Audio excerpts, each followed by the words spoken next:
Hi everyone, I'm Dr. Karam, board certified facial plastic surgeon. I specialize in facial rejuvenation, which basically means I help people look as young as they feel.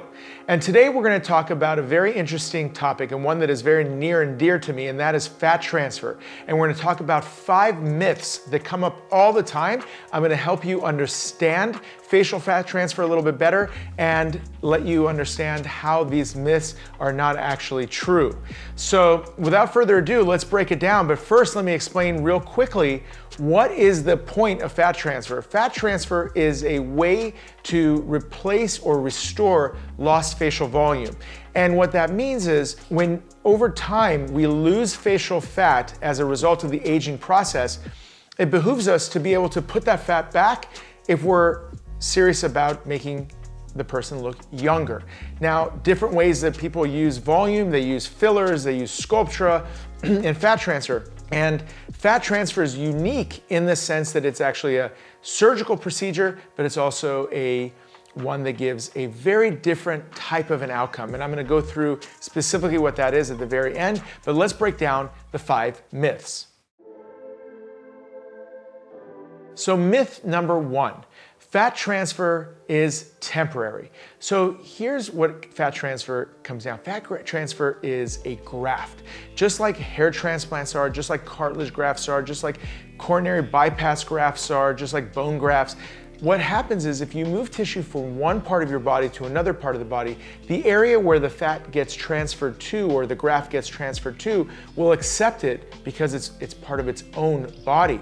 It's not like it's taking it from a donor source from a different person. It accepts it as its own. So when you take fat, and it's usually taken from either the stomach or the thighs, and you take it from those areas and you put it into the face, if it is done completely properly, it will last forever. And what properly means is this. The fat has to be harvested in a very gentle way. It means it has to be removed properly. If you use an aggressive technique to remove it, well, the fat's gonna die before it even gets to your body. So harvesting is step 1. Step 2 is processing. You have to process the fat in a way that is gonna maintain viability of the fat. If you are, again, too harsh with it, the fat is dead before it even enters your body. Third is technique of injection. You have to know how to inject the fat so that the fat is going to accept blood supply, and the blood supply through a process called neovasculogenesis establishes a healthy, proper environment of nutrients to this new graft and allows it to last and live there forever. Finally is how much to inject. Based on how your technique is on those other components we just mentioned, you as the provider need to understand how much fat to inject in order to get the desired change. So those are the components or the issues associated, but if you do it properly and do it appropriately, you're gonna have a permanent result. So unlike a filler where it goes away with time, fat transfer is indeed permanent, but it has to be done right and it has to be done in hands that are experienced with it. So let's talk about myth number 2. So myth number 2 is that fat transfer can be lumpy or bumpy. Now, I've been doing fat transfer over 15 years, and I have never had a patient with lumpy, bumpy fat. And the reason is I don't inject lumps and bumps. So again, this goes down to how fat transfer is done. It's a technical issue to get it to live smoothly. The way I picture it in my mind as I'm doing it is that there's little bits of fat being placed into multiple tissue planes, almost like snowflakes falling on the ground during a snowstorm where you have an even, soft, smooth layer of snow. Same thing with the fat. It has to be placed in micro droplets, multiple tissue planes in a way that prevents it from being injected in a lumpy or bumpy way. And as a result, it will look like that in the tissues. And the depth of injection is also very important. If it's injected too superficially, it could also be lumpy, bumpy. So again, this is a technical matter. This is not an inherent matter in the nature of fat, but it's how it's actually injected. So myth number 3, fat transfer can lead to an overfilled or full look to the person. So keep in mind, as I mentioned earlier, it's important to know how much fat is gonna take, how much fat you need to inject. That's on the surgeon. That's a technical matter. If you understand how much fat to inject and how much fat is necessary to get the desired change without overfilling the face, well, guess what? You're not going to get an overfilled face. It's also important as the injector, as an artist, to understand the proportions and how to inject it in a way that will ultimately make it look balanced and very natural looking. So it's not an inherent problem in the fat that somebody would look overfilled, it's because somebody put too much fat in the face. Myth number 4, fat transfer can be used as a replacement of a facelift.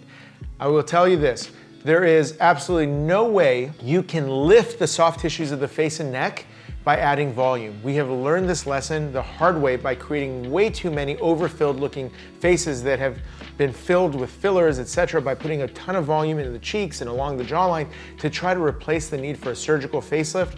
This simply won't happen with volume. And if you attempt to, you're gonna create distortion and an unusual look, and when you're using something permanent like fat, boy, you're in trouble, because now all of a sudden you're gonna look very, very wide and full, and you're still gonna look heavy in the jawline and neck, and you've got something in there that's permanent. So do not try to use it as a way to lift the face. And I can tell you this, after doing this for a very long time, and I literally probably have done more fat transfers than anyone on the planet, and I can say this only because 15 plus years of doing it literally every day, multiple cases every day, that I know the limitations of it and the purpose of it. The purpose is simply to replace lost volume, but it's a beautiful complement to a surgical lift, so that the two combinations of lifting soft tissue and replacing lost volume, you have a much more young and youthful looking face. So definitely do not think of it as that purpose. In fact, if you're listening to this and you're in your late 40s, or 50s, fat transfer alone is just not an option for you.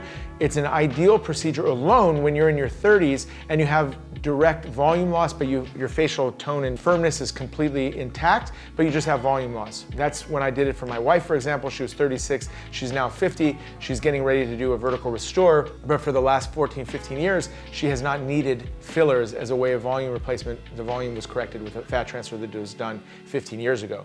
And again, this is a very important point. You will be very disappointed if you use fat or even filler in a face that has laxity associated with it, because it really won't create the effect that you're looking for. Myth number 5, fat transfer has to be done over and over again. Guys, as I mentioned, fat transfer is permanent. If you choose the right amount to put in, it's a one and done thing. Again, I've been doing this for a long time. My patients who are getting ready to do a second facelift with me, they're 10, 12 years out from their original, and they did a fat transfer with me back then. I effectively never do a second fat transfer. It is extremely, extremely rare to even do a touch-up on one of our fat transfer patients, let alone do a fat transfer later on. So the idea that fat transfer diminishes over time is absolutely not the case. The fat that is grafted has a process called donor dominance, meaning that wherever it was taken from, that's the dominant behavior of the graft. And since it's taken from the legs or the stomach, where the fat does not go away with age, as a result, when it goes to the face, that's gonna be there forever. And it's the same principle that's used for hair transplants. Hair is taken from the back of the head where it normally doesn't fall, and it's placed on the top of the head, and you have donor dominance in that top part. Now, theoretically, the fat that's already in the face, just like the hair that's already on the head, would eventually begin to diminish, and the scale or balance would tip in one direction or the other. The reality is we don't see that, and that may be as a result of the stem cell rejuvenative effect that comes from taking fat that is highly, highly rich in stem cells, injecting it into an area and intrinsically rejuvenating the tissues, so that the fat that would normally go away with age simply doesn't go away with age. So you have a much more stable foundation of volume. Those are the 5 most common myths that I hear about. People bring it up all the time. I hope that helped put it into perspective. I want you to understand the context in which fat should be used. Fat transfer is an ideal procedure for younger patients who just have simply volume loss, whether it's genetic or related to for aging, but no laxity. If you're older and you're invariably going to have some laxity in combination with some volume loss, the combo of fat transfer and repositioning, in our case we use the vertical restore as our lifting technique. That combination is beautiful in the sense that it's addressing 2 different components of the facial aging process, volume loss and laxity, and you bring them together, it's beautifully done. Keep in mind, fat transfer is done and should be done under sterile conditions in an operating room setting, because the last thing you want is for the grafts to get infected and spread throughout the entire face. It could be a disaster. So choosing your surgeon very, very wisely. Experienced surgeon who uses an operating room setting to do the procedure is extremely important, as well as a surgeon who's done lots and lots of cases, because a lot of the problems between lumpy bumpiness, lack of take, overfilling, just overall poor cosmesis, etc., can be thwarted by using a surgeon who is experienced in these procedures. So do your homework, do your research, don't just go by the name, because like everything else in our field, the practitioner, the injector, the person who's doing it is going to make all of the difference. So those are some basic parameters to think about. Usually these are done under local anesthesia with IV sedation, although they can be done under local anesthesia directly as well. And the recovery tends to be about 2 weeks, and it's mostly just puffiness and swelling, and there really is no need to put any scars on the face or cuts on the face to inject the fat. All right, guys, I hope this helped give you better insight into fat transfer as a component of the facial rejuvenation toolbox. If you have any questions at all, drop them in the comments below. We have lots of videos on vertical restore in conjunction with fat transfer, etc. And on our website, we have a lot of before and afters, as well as our Instagram site as well. So make sure you check it out. If you like this video, hit like. Please send it along to friends and family. Let's get the word out. Let's get people understanding these procedures, put them in the driver's seat, so help us spread the good word. Ultimately, if you haven't already, hit subscribe. We put out beautiful videos on topics just like this, as well as skin-directed topics in our Skin School segment, as well as shorts highlighting various types of techniques at different points. So highly robust, highly engaged channel here specifically for you, for your empowerment and education on topics of facial rejuvenation. All right, folks, I hope you enjoyed this. Dr. Karam, until next time.